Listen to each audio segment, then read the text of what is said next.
Hi, I'm John Ochins, and welcome to another edition of My Life. We have the privilege of being at the home of Mr. Jim Muys in Oxford, Michigan. Right. Thanks for having us, Jim. Well, thanks for coming over. Well, it's our pleasure. Jim is a distinguished veteran of the Vietnam War, among other things, and he's going to talk a little bit about some of his experiences for us. Jim, where are you originally from? Are you from Oxford? I was born in Bay City, and I resided in Akron, which is a little farming community, and a population of about 400. Now, what did your parents do up there? We were all farmers, all the way back to my grandfather, who immigrated from Belgium. Now, does that mean you got up early in the morning and milked the cows? We didn't have cows. Oh, you didn't? Fortunately. But we got up early, and, we were out and hit the fields.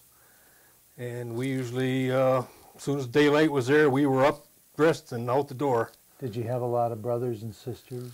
Nah, my dad kind of took one look at me, and he says, if I can't do no better than that, he says, I quit. So that was enough. That was enough. So, I don't know if they broke the mold or he didn't want no more or what, but I was an only child. Now, you mentioned your grandfather. Was he in the first generation of your family to come over here? Yes.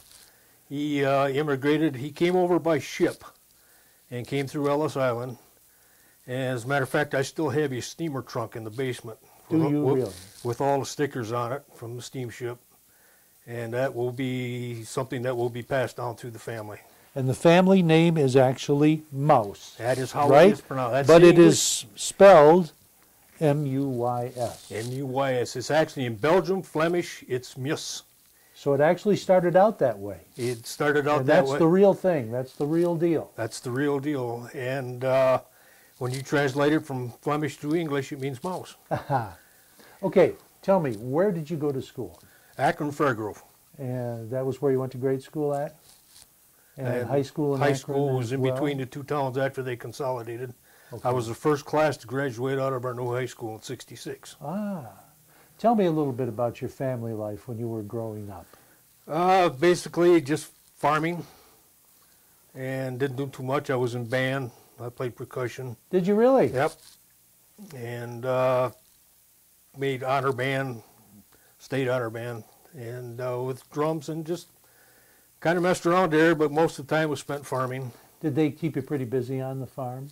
You're always busy on a farm. There's always something to do. And what kinds of things did they raise? Mostly cash crops. It was wheat, corn, beans, sugar beets. So your summer was pretty well taken care of. Were your parents pretty strict? My parents were divorced when I was 12. My father was kind of a little bit strict. He was set in his ways. Did you end up living more with your mom or your dad? My dad.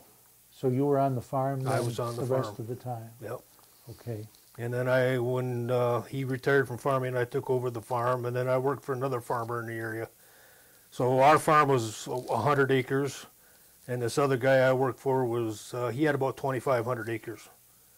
Wow. So I pretty well had a full time. Never a lack for things to do, especially work. Right.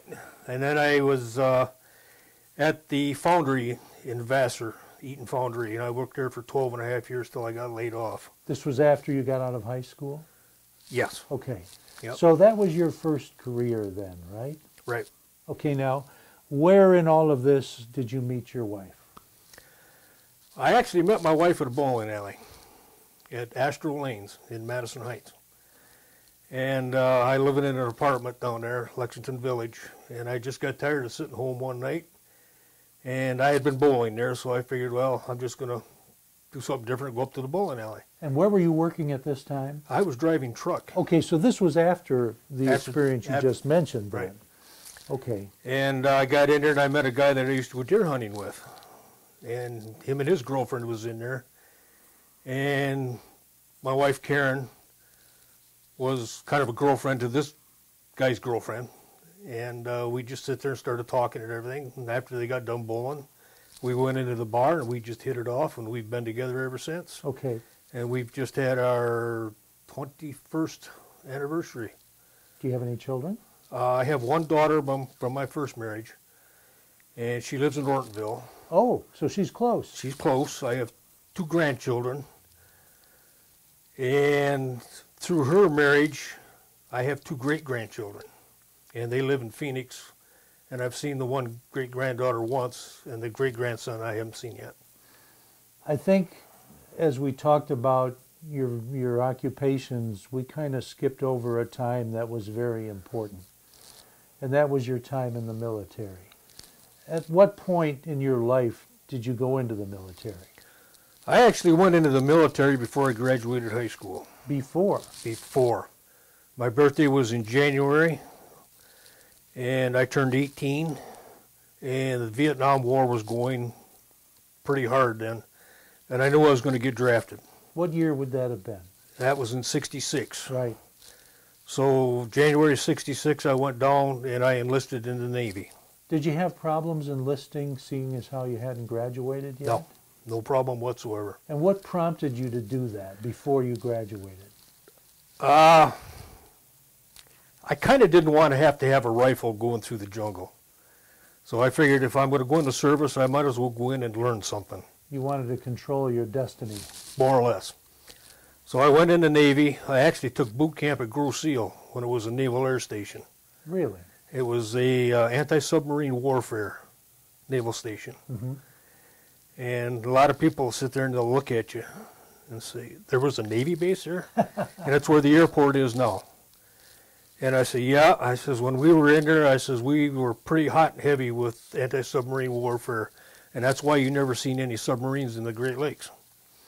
So did any of your classmates do what you did? No. How did your folks feel about that? My dad was dead set against it. He did not want me to enlist. And we discussed it, and I told him, I said, well, it's either enlist in the Navy and do what I want, or, you know, be drafted in the Army and go over there and fight underground, possibly not come back. And back then, as I recall, they had the number system. Yes, they did. And if you came from a community as small as you did, even if you got a high number in the draft, it's still very likely for you to go in because there weren't that many people. That's right. So, and there was, I lost 2 buddies. People from around here? From Akron. From Akron. And, you know, it's hard when you're got guys that you grew up with. And you realize that you could have been in the same boat. One of them was a door gunner on a helicopter, and they just got a lucky shot in, and they got him. And we spent a lot of time together growing up.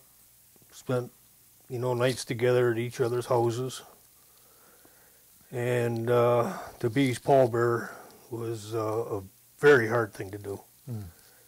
Knowing that, you know, he'll never come back and you'll never be together again.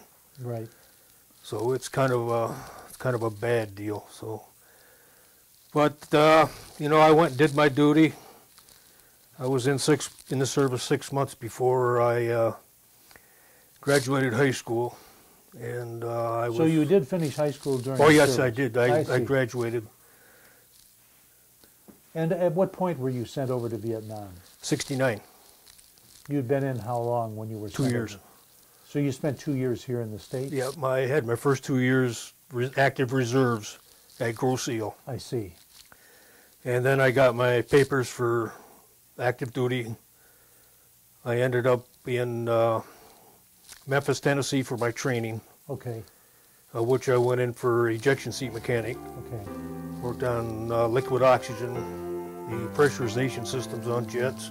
We're gonna take a little break, but we're gonna pick up on that in a minute. Okay. Thanks. Be right back.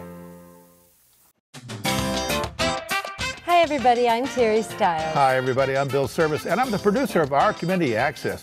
Terry and I started our show 8 years ago to bring our community into your living rooms. Our Community Access is a show born from the rich diversity of our community, and we want to brag about it and the people creating that diversity. Over the year, we've been from fox hunts to beekeeping and right in your own backyard. We welcome new businesses, chamber fashion, senior hobbies, class reunions, and much, much more. We've covered all our celebrations from Leonard Strawberry Festival to our premier Lone Ranger Parade. But there's still more avenues that we plan on going on. So watch our Community Access at 9:30 and 5:30 every day, and you have a great, great week. Okay, Jim, you were just telling me about going through training in the Navy for something to do with ejection sheets. I was an liquid ejection oxygen, seat mechanic. and this obviously had to do with aircraft. Yep, I worked on the F-4 Phantoms, and it was the top jet from Vietnam. I mean, whenever anybody had any problem, they called in the planes, and the F-4 was the one that they really wanted to see because it did a lot of damage on the enemy. So you'd been in the service for 2 years when they finally sent you over to Vietnam. Right. And you were stationed on an aircraft carrier? I was on an aircraft carrier. Were you on an aircraft carrier for the duration of your service, or? I was on it for, I think it was a little over 10 months. Uh-huh. I was stationed in California at Miramar. That's basically where they filmed the movie Top Gun. I see. So that's where I spent my time, except when I was on board ship. Mm-hmm. And then after that, I came back, and then I was stationed at Selfridge for my last 2 years Okay. of active reserves. All right, so tell me a little bit about your life on the aircraft carrier. Well, it's like the story goes. You got water everywhere, but not a drop to drink. Yep. So we were the admiral ship, the flagship, when we were over there. And it was part of what they called the Tonkin Gulf Yacht Club. It's where all the ships are out there, and of course you got to have a yacht club.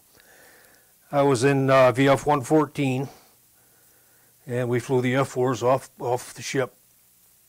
And basically we just took care of what we had to do, make sure that the ejection seats were working. I handled liquid oxygen. Now, what did that have to do with? Explain that to us, if The you liquid would. oxygen? Yes. Well, when the jets are flying high, they have to be able to breathe. Mm-hmm. And if they get up so high, they don't have oxygen, in the plane. So this is for the pilots. This is to for the use. pilots. I see. And it was a converter. It was about this big around, and we filled it with liquid oxygen. And when it boils off at about 270 degrees below zero, it becomes a vapor, basically like what you see on a cold morning outside. And we had to fill these converters before each flight, go up on a flight deck, put them in the planes so that they would be able to breathe when they're flying. And then I also worked on the pressurization systems on the planes, along with the heating and air conditioning systems. Mm-hmm. So, If somebody asked you what you remember most about being on the aircraft carrier at that time, what would you say? that it was a different way to live. We had over 5,000 guys on board ship. I really enjoyed my job. I had great people to work with. The camaraderie was fantastic. We ate good, which you can tell. So never trust a skinny cook. But I wouldn't want to do it again, but I would not want to miss the opportunity to go over there and do that. Mm-hmm. What was the worst memory of your time in the service? Of course, everybody gets a Dear John over there, and I'm no exception. It's knowing what you were doing in support. You were helping our guys, but you were thinking about all the guys that died over there. Mm-hmm. And a lot of times that'll bring memories that you don't really want to think of. Even though I wasn't in imminent danger, knowing that we had guys over there that were. And that would basically be, I think, be the worst of it, is knowing how many guys died. Over 58,000 U.S. veterans died in Vietnam. Wow, that's a terrible price, isn't it? It's a big price. Yeah. So, 2 years at what we now call Selfridge ANG base. Right. In fact, now they're even talking about closing it down, I guess, but I don't know. That's the last I heard. Pass. They're thinking about getting rid of the A-10 Warthog, which is a fantastic plane, Yeah. the tank killer. And if they get rid of that, there's talk of closing Selfridge, Yeah. which I think is a bad idea because it's on an international border. So, but I would hate to see it see it go. Okay, so you spent, what, a couple years out there? Yes, active Wow. reserves. 2 years at Selfridge A&G base. Yeah. So now what did what did they have you doing out there? Nothing that was in my qualifications. Nothing that mattered. Okay. I know that feeling. Most of the time it was, they had transport planes out there, and they had me working on parachute harness, you know, in these planes. And we didn't really have any fighter jets. What years were you out there? I got there in late 70, and I got out of the service in early 73. Okay, in early 73. Well, you and I probably passed each other out there at the PX. It's possible. I was in the Air National Guard. But anyway, okay, so tell me about getting out of the service. What did you do next? When I got out of the service, I went back on the farm, Back on the farm, back up to Akron. up to Akron. And after that, I went into the Eaton Foundry in Vassar. Okay. Worked there for 12 years. I was a cupola operator, so I was So did your dad kick you off of the farm, or were you No. just looking for other opportunities? other opportunities. I see. So got in there, I worked there for 12 and a half years, got laid off. Came back, worked back on the farm, then I started working on with the other guy, you know, his farm. And then we was trying to figure out something to do for the winter months. You hadn't met your wife at this point? No. Okay. So then he bought a semi, and he was going to have me drive semi during the winter months to earn money so that I would have a job. And I started driving semi at that time. So that was the start of, that was you getting on the road to Oxford. That was the road. We were hauling grain, hauling barley from Akron, from the farm, down to the Eastern Market, to Rickle Malt, to supply Stroh Brewery with barley to make the beer. Stroh Brewery. Yep. Wow, another fine old Detroit name. So I did that for a couple of years, and then he decided, well, let's put the truck on with a company. So then we went on with Bulkmatic Transport, and I started hauling sugar.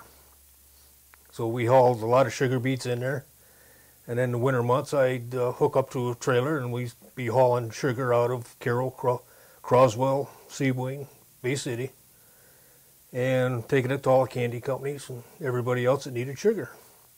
So did you stay with them for the rest of your career? I was there for 17 years. Ended up in South Carolina for 6. Really? What did you do in South Carolina? Drove truck. I was at a terminal down there where was a rail car to truck transfer station. So we'd actually have to unload rail cars onto a trailer, which was mainly starch and sugar, and take it to different companies. A lot of cotton mills, container companies.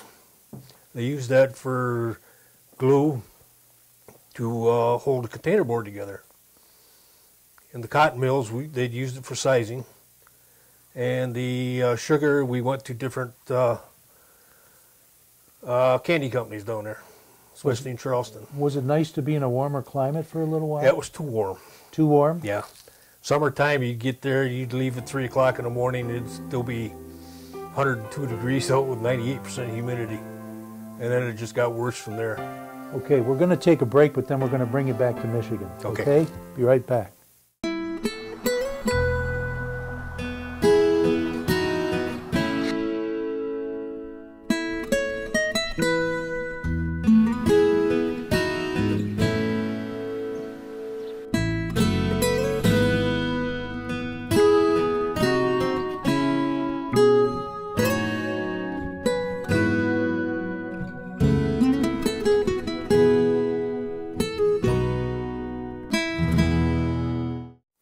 Okay, so you were driving a truck in the sunny South. Right. What made you decide to come back to Michigan? Karen's dad got sick, and he was in bad shape, and she wanted to come back up here. Karen, your wife? My wife. Okay, So we decided that we would come back to Michigan. okay. And the job I had down there, I transferred back to Michigan. And they So you were able to work for the same company, Same but company. up here? And that company went out of business, so I ended up going to another company to finish out my time. And so I'm a retired truck driver from 31 plus years. And then I ended up going on disability. So I've been retired now for 5 years. I see. So, and right now I'm spending most of my time in the VFW organization as a life member from my service from Vietnam. Okay, now that's a good time for us to kind of segue into taking a look at some of your medals and having you talk about them, and then we're going to talk about the local VFW.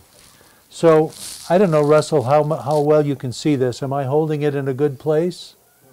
Okay, where would you like to start here? Why don't we go across one way or the other? Okay, from my, well, the story I had, when we were in Vietnam in '69, there was a plane shot down in Korea.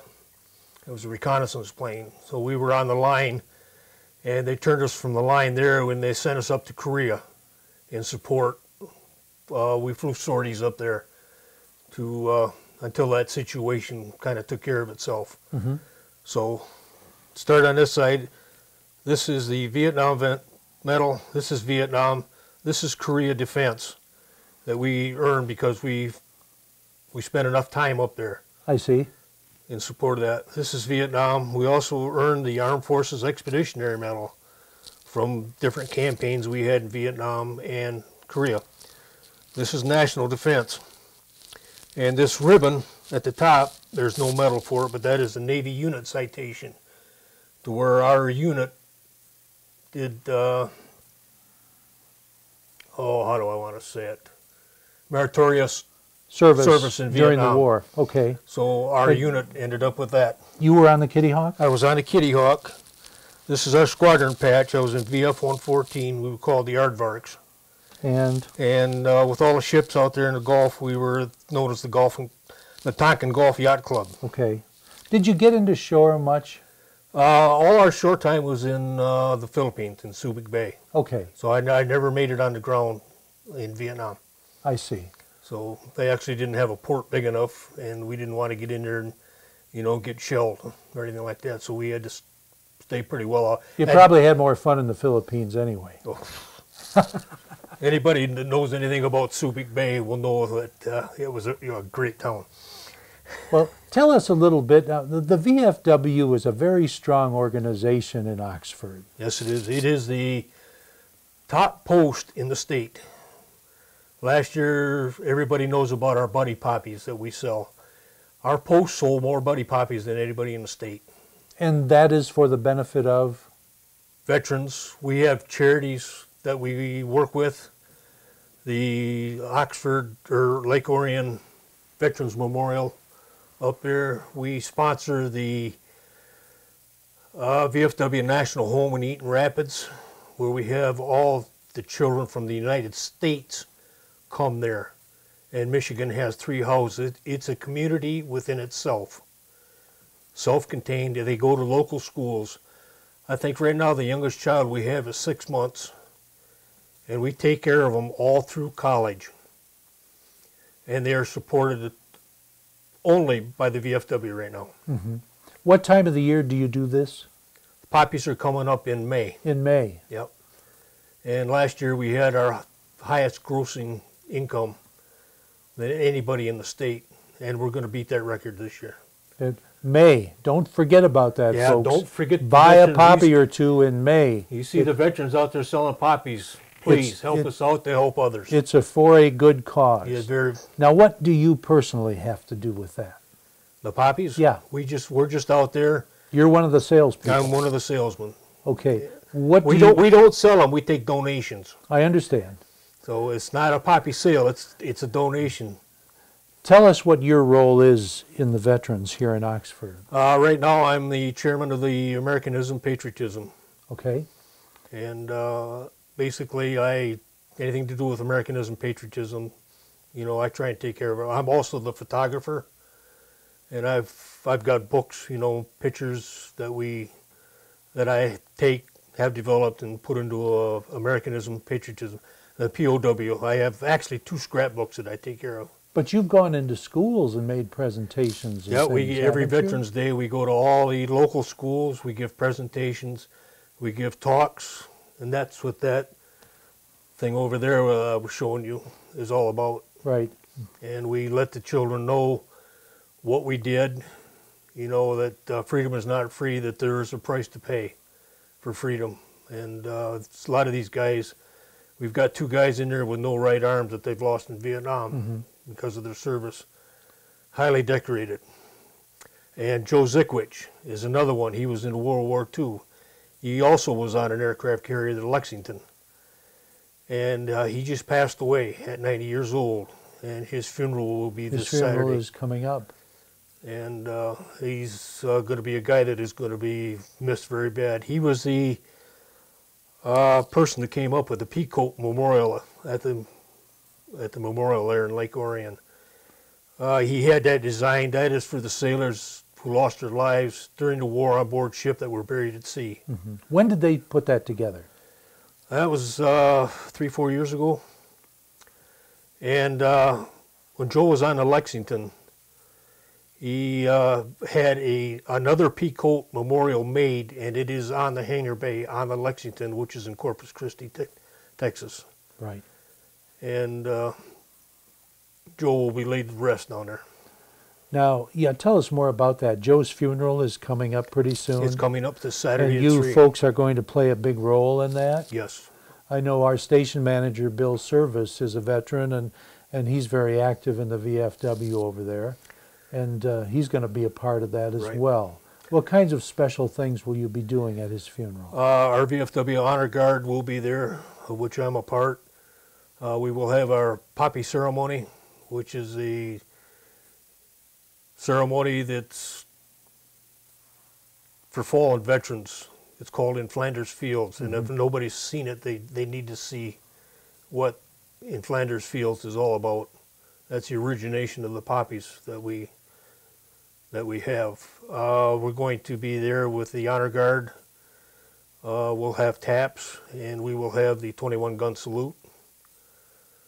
And you don't do this just for Joe. You do this for other veterans as well. Any veteran that has fallen, we will gladly, well, not gladly, but we will do it because we feel that these veterans need the recognition. And this is the least we can do to honor them. Their service should not be forgotten. No, like I say, freedom is not free. There is a cost. And we need to take care of the veterans. Now tell us a little more about what's going to happen. Joe's getting cremated, and what you were telling me about is what they're going to do? Joe is a plank owner from the Lexington, which means that he was actually on board the Lexington before it was launched.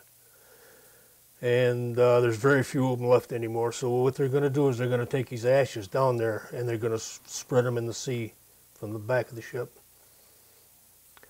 What an honor. Well, it's a tremendous honor. That way he can be with the rest of his shipmates.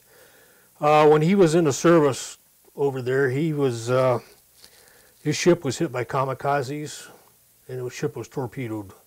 He lost 47 of his comrades that he knew over there that were buried at sea, and that was the inspiration behind the Peacoat Memorial. I see. And in front of the Peacoat Memorial is a brick for every one of the 47 members. And Joe is very inspirational in bringing that together. So. And so is Jim Muys. Well, I'm nowhere near Joe. I was glad to go do my duty, but I am nowhere near Joe. Jim, it was an honor to have you on the program. Thanks. Well, I appreciate you coming out there. Okay. Thanks for being with us. All right.